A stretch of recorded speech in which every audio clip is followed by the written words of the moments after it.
Welcome back to America's Commercial Real Estate Show. I'm Michael Bull. Today we're talking about zoning for fun and profit. And I want to ask you, have you checked out getvaluate.com? This is a very cool site. You can do what-if analysis on investment properties, development properties, including waterfalls, online and share it with colleagues. Check it out.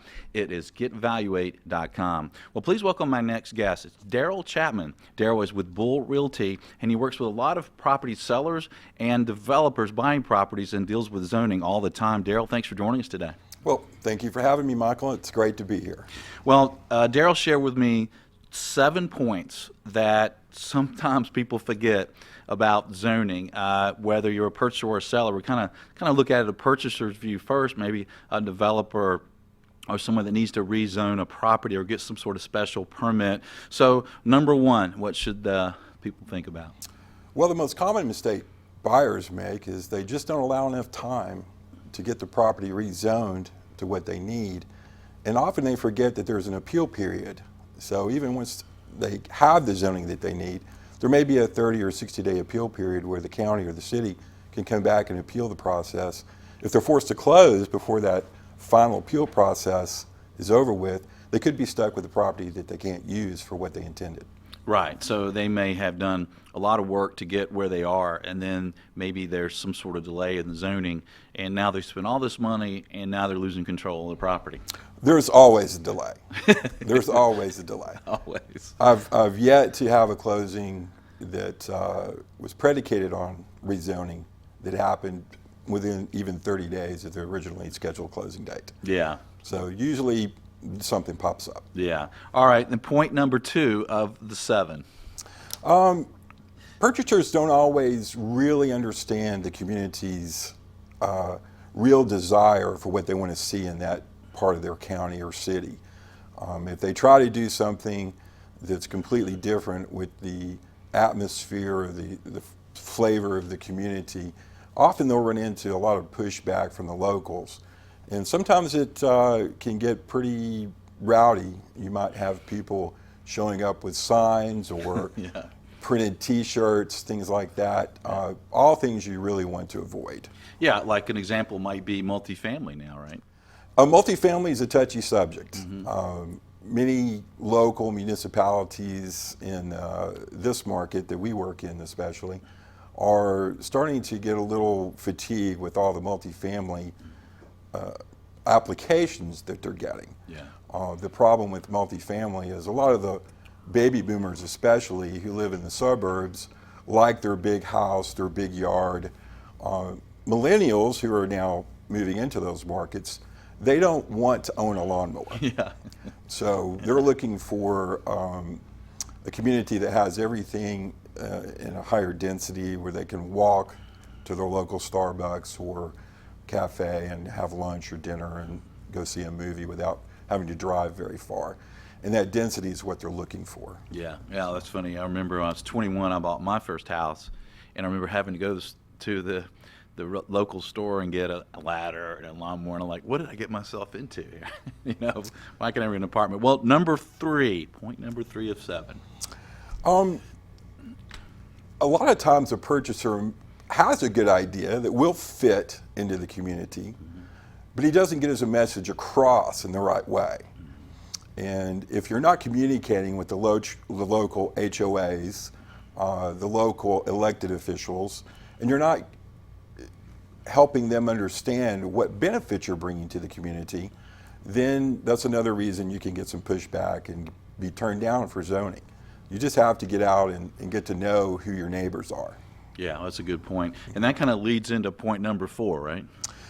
That does. Yeah. That does. If you have an experienced agent, an experienced engineer, the right zoning attorney, and the right consultants that are helping you get out and get your message across to the locals, then you'll have a much better chance.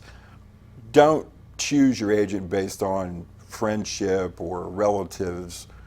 Don't hire your local attorney that does your estate planning to help you with this. hire experts who know how to get the job done. Yeah, that's a very good point. How about point number 5? Well, this is one that surprised me. In most municipalities, if you want to reserve the right to go back and appeal or sue your zoning officials for not zoning the property the way you wanted it, you actually have to send them a letter. And most of the folks call it a constitutional objections letter. It's not a form that the locals are going to provide you to fill out. And they're going to tell you about that? They're not going to tell you about it. Yeah. Because they don't want you to have the right to come back and sue them later for the zoning if you don't get it.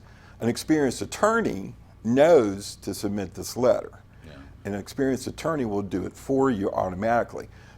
I have, however, seen experienced attorneys forget to do it.